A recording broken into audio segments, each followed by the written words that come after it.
Faktor penyebab Down syndrome adalah causative factor Down syndrome are 1. Faktor genetik. Sindrom Down kebanyakan tidak diturunkan, melainkan karena kesalahan pembelahan sel selama perkembangan awal janin. Tidak diketahui alasan pasti kenapa kesalahan tersebut dapat terjadi. Hanya saja pada sindrom Down, translokasi kelainan genetik yang diwariskan orang tua bisa jadi penyebab terkuat. 1. Genetic factor. Down syndrome is mostly not inherited, but rather due to an error in cell division during early fetal development. It is not known exactly why this error can occur. However, in Down syndrome, translocation genetic disorder inherited from parents can be the strongest cause. Tanpa disadari, baik pria dan wanita bisa saja membawa Down syndrome di dalam gennya. Pembawa genetik ini disebut sebagai carrier. Seorang pembawa atau carrier mungkin tidak menunjukkan gejala sindrom Down semasa hidupnya. Akan tetapi, mereka bisa saja menurunkan proses kelainan genetik ini ke janin, sehingga menyebabkan janin memiliki kromosom 21 tambahan. Without realizing it, both men and women can carry Down syndrome in their genes. This genetic carrier is called a carrier. A carrier may not show symptoms of Down syndrome during their lifetime. However, they can pass this genetic process to the fetus, causing the fetus to have an extra chromosome 21. Secara umum, resiko genetik ini tergantung pada jenis kelamin dari orang tua pembawa kromosom 21. Misalnya, carrier berasal dari ibu, resiko janin mengalami Down syndrome sekitar 10-15%. Carrier berasal dari ayah, beresiko janin mengalami Down syndrome sekitar 3%. Maka dari itu, sebelum memutuskan untuk merencanakan kehamilan, sebaiknya melakukan screening genetik terlebih dahulu. In general, this genetic risk depends on the sex of the parents carrying chromosomes 21. For example, if the carrier comes from the mother, the risk for the fetus to have Down syndrome is about 10-15%. Carrier comes from the father, the risk of the fetus experiencing Down syndrome is about 3%. Therefore, before deciding to plan a pregnancy, you should do genetic screening first. Yang kedua, usia ibu saat hamil. Usia wanita saat hamil memengaruhi kesehatan dan keselamatan janin di dalam kandungannya. Meski kondisi ini bisa terjadi di usia berapa saja, namun wanita memiliki resiko yang lebih tinggi melahirkan anak dengan sindrom ini ketika hamil di usia 35 tahun ke atas. Second, mother's age at pregnancy. Mother's age at pregnancy, the age of a woman during pregnancy, affect the health and safety of the fetus in her womb.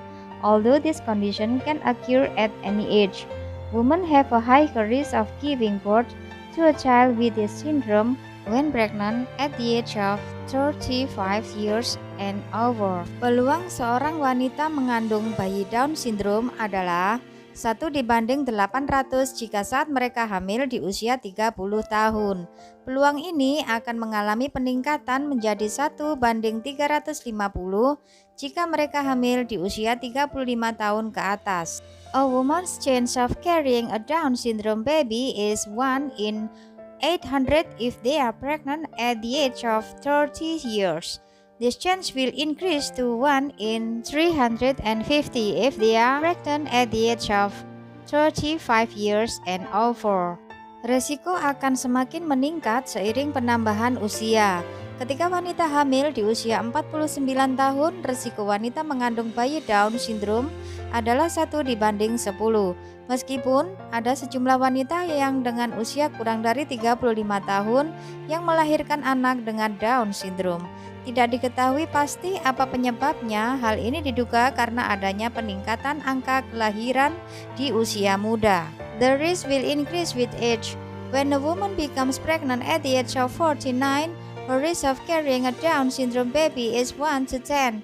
However, there are a number of women under the age of 35 who give birth to children with Down syndrome. It is not known for sure what the cause is. This is thought to be due to an increase in the birth rate at young age. 3. Riwayat melahirkan bayi sindrom Down. Resiko wanita melahirkan bayi dengan sindrom Down akan meningkat jika sebelumnya juga pernah melahirkan bayi dengan kondisi yang sama. Meskipun faktor resiko satu ini memang termasuk rendah. yaitu hanya berkisar sekitar 1%. 3. History of giving birth to a baby with Down syndrome. The risk of woman giving birth to a baby with Down syndrome will increase if she has previously given birth to a baby with the same condition, although this one risk factor is indeed low, which is only around 1%.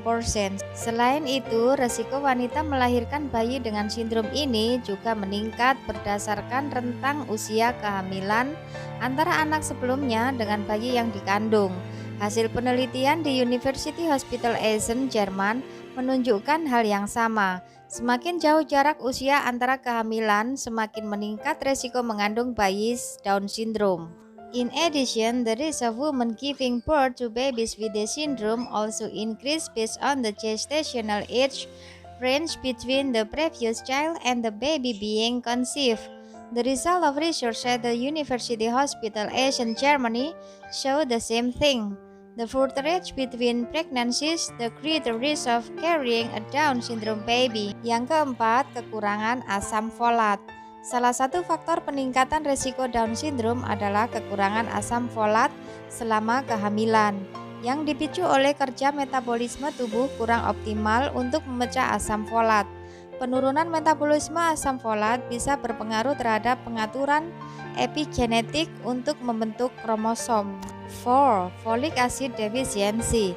One of the factors that increase the risk of Down syndrome is a lack of folic acid during pregnancy, which is triggered by the body's metabolism being less than optimal to break down folic acid. Decreased folic acid metabolism can affect epigenetic regulation to form chromosomes. Asam folat memiliki peran yang sangat penting dalam perkembangan otak dan sumsum tulang belakang bayi. Bahkan ketika belum tahu bahwa Anda hamil, otak dan sumsum tulang belakang bayi sudah mulai terbentuk. Folic acid has a very important role in the development of the baby's brain and spinal cord. Even before you know you are pregnant, your baby's brain and spinal cord are already starting to form. Dengan kandungan asam folat yang cukup, ibu hamil telah membantu pembentukan otak dan sumsum tulang belakang bayi secara optimal. Maka dari itu, pastikan Anda mencukupi kebutuhan asam folat ketika berencana untuk hamil. With sufficient folic acid content, pregnant women have helped the formation of the baby's brain and spinal cord optimally. Therefore, make sure you get enough folic acid when planning to get pregnant. Tips untuk meningkatkan kemampuan anak dengan Down syndrome diantaranya: tips to improve the ability of children with Down syndrome including 1. Atasi masalah pendengaran yang dialami anak jika si anak memiliki gangguan pendengaran. Ini akan mempersulitnya belajar untuk mengingat. Anak mungkin dapat melihat gerak bibir, tapi sulit menangkap suara dari kata-kata yang dikeluarkan. Maka orang tua perlu bekerja sama dengan dokter untuk menangani masalah pendengaran yang dimiliki anak. Kurangi kebisingan di sekitar supaya anak bisa mendengar suara lebih jelas. 1. Overcome hearing problems experienced by children. If your child has a hearing loss, this will make it difficult for him to learn to remember. The child may be able to see the movement of the lips, but it is difficult to catch the sound of the words that are issued. So, parents need to work with doctors to deal with hearing problems that their children have. Reduce ambient noise so that children can hear voice more clearly. 2. Ajari anak untuk membedakan bunyi saat berbicara. Ajari membedakan beragam bunyi suatu kata dengan merangsang anak untuk mengoceh dan mengajaknya mengobrol, mengenalkan berbagai bunyi hewan atau benda-benda di sekeliling. Setelah memasuki usia 1 tahun, anak biasanya mulai bisa menyalin kata-kata tertentu yang memiliki makna, contohnya susu. 2. Teach children to distinguish sounds when speaking. Teach to distinguish the various sounds of the word by stimulating children to chatter and invite them to chat. Introduce various sounds of animals or objects around them. After entering the age of 1 year, children usually begin to be able to copy certain words that have meaning For example, milk. Agar anak tidak salah mengenal kata, Anda harus membedakan setiap kata yang diucapkan. Ingat, ada banyak kata yang terdengar hampir sama, seperti susu dengan kuku atau pipi dengan pipi. Selain melalui percakapan, bisa juga dengan permainan. Anda juga bisa memasukkan anak ke preschool yang sesuai usia dan kebutuhannya, so that the child does not recognize the wrong words. You must distinguish each word that is spoken. Remember, there are many words that sound almost the same, such as milk with fingernails or chick with an own. Apart from conversation, it can also be with games. You can also send your child to a preschool according to their age and needs. 3. Pasang trik supaya anak bisa fokus untuk meningkatkan perhatian anak. Lakukan tatapan langsung pada si kecil saat berbicara. Cobalah untuk sejajarkan wajah Anda dengan anak. Hadapkan wajah Anda sambil memegang sisi bahunya dan ucapkan kata-kata maupun informasi yang ingin disampaikan. 3. Install tricks so that children can focus. To increase your child's attention, look directly at your child while talking. Try to align your face with the child, face to face while holding the side of the shoulders, and say the words or information you want to convey. Bila sudah mendapatkan perhatian penuh si kecil, minta ia duduk berdiam diri dan mengikuti setiap kata yang Anda utarakan. Pada awal latihan, mungkin anak akan beberapa kali mengalihkan perhatiannya dari Anda. Namun jika hal ini sering dilakukan, anak Anda lama-kelamaan akan terbiasa. When you have your child full attention, ask him to sit quietly and follow every word you say. At the beginning of the exercise, your child may take his attention away from you a few times.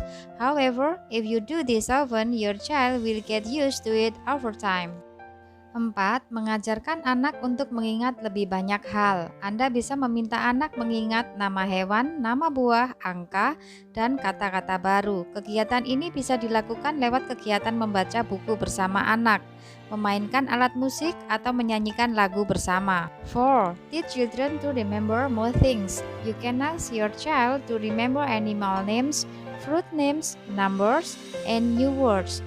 This activity can be done through reading books with children, playing musical instruments, or singing songs together. Berikut ini 2 cara paling efektif untuk mendiagnosis Down syndrome, yaitu here are 2 most effective ways to diagnose Down syndrome, namely, yang pertama, tes screening. Anda bisa melakukan tes screening di trimester awal kehamilan dengan 3 cara. 1. Screening test. You can do a screening test in the first trimester of pregnancy in 3 ways. Pertama, tes darah yang akan mengukur kadar protein plasma A atau PAPPA dan hormon kehamilan human chorionic gonadotropin atau HCG.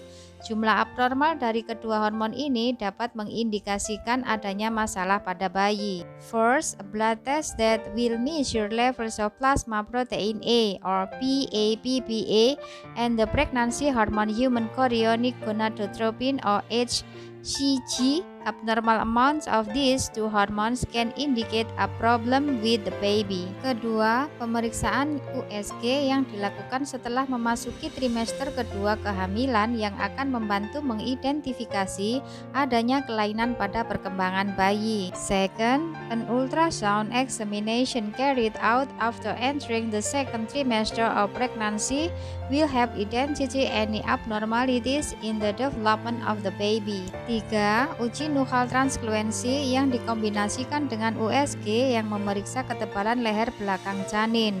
Screening tidak dapat memberikan hasil akurat mengenai Down syndrome, tapi bisa memberi gambaran khusus bila bayi memiliki risiko ini. Third, the nuchal transfluency test combined with ultrasound that checks the thickness of the back neck of the fetus. Screening cannot give accurate results about Down syndrome, but can give a special picture if the baby has this risk. Yang kedua, tes diagnostik. Dibandingkan tes screening, hasil dari tes diagnostik jauh lebih akurat sebagai cara mendeteksi Down syndrome pada bayi. 2. Diagnostic test. Compared to screening test, the result of diagnostic test are much more accurate as a way of detecting Down syndrome in babies. Tes ini biasanya lebih ditujukan untuk ibu hamil yang bayinya diduga beresiko tinggi mengalami kelainan selama kehamilan, termasuk Down syndrome. This test usually more intended for pregnant women whose babies are suspected to be at high risk of abnormalities during pregnancy, including Down syndrome. Tes diagnostik ada dua. Yang pertama, amniocentesis. Tes ini dilakukan dengan cara memasukkan sebuah jarum melalui rahim ibu. Tujuannya untuk mengambil sampel cairan ketuban yang melindungi janin untuk mencari tahu kromosom yang abnormal. Prosedur ini bisa dilakukan selama 15-18 minggu kehamilan. There are two diagnostic tests. The first is amniocentesis. The test is done by inserting a needle through the mother's uterus. The aim is to take a sample of the amniotic fluid that protects the fetus to find out which chromosomes are abnormal. This procedure can be done during 15 till 18 weeks of pregnancy. Yang kedua, chorionic villus sampling atau CVS, yang hampir mirip dengan amniocentesis. Bedanya, prosedur ini dilakukan dengan memasukkan jarum guna mengambil sampel sel dari plasenta bayi dan bisa dilakukan dalam waktu 9-14 minggu kehamilan. Second, chorionic villus sampling or CVS, which is almost similar to amniocentesis. The differences is this procedure is done by inserting a needle to take a sample of cells from the baby's placenta and can be done within 9 till 14 weeks of pregnancy. Down syndrome adalah kondisi yang tidak dapat diobati. Apabila anak Anda didiagnosis dengan kondisi ini, mungkin akan terasa sulit bagi Anda. Down syndrome is an incurable condition. If your child is diagnosed with this condition, it may be difficult for you. Mencari ahli profesional atau orang yang memiliki masalah yang sama untuk berbagi informasi dan solusi. Jangan putus asa karena banyak anak dengan Down syndrome dapat hidup bahagia dan melakukan hal-hal yang produktif dan berguna bagi sekitar. Looking for professional experts or people who have the same problem to share information and solution. Don't despair because many children with Down syndrome can live happily and do productive and useful things for those around them. Oleh karena itu, Anda perlu mencari sumber dukungan di mana dapat mempelajari informasi dasar mengenai Down syndrome dan bagaimana merawat dan mengembangkan keterampilan anak. Therefore, you need to find sources of supports where you can learn basic information about Down syndrome and how to care for and develop children's skills. Informasi ini dikutip dari berbagai artikel. This information is quoted from various articles. Thank you for watching. Simak terus ya informasi-informasi di channel kami. Jangan lupa like and subscribe. Wassalamualaikum.